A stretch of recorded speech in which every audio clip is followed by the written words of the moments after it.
Welcome to The Last Breakfast. Please enjoy the video.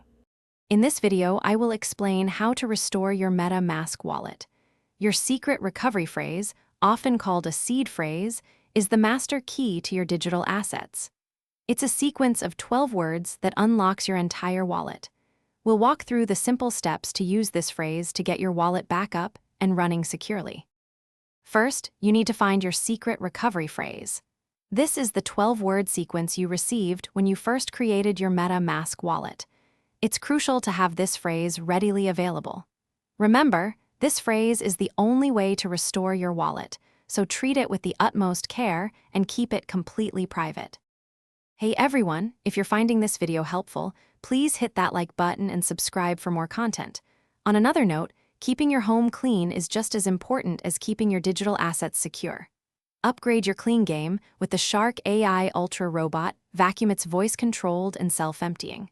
Check the description for the link and other great deals. Now let's get back to the video. Now let's restore your wallet.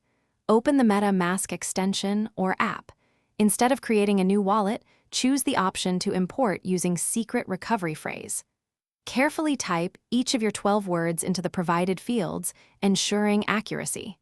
Finally, set a new, strong password for your restored wallet to secure it. After restoration, take a moment to verify everything. Check that all your expected accounts and token balances are present. Sometimes, custom tokens might need to be added manually again. For peace of mind, consider performing a very small test transaction to confirm your wallet is fully operational and ready for use. Thanks for watching. If this was helpful, leave a like and consider subscribing. See you next time.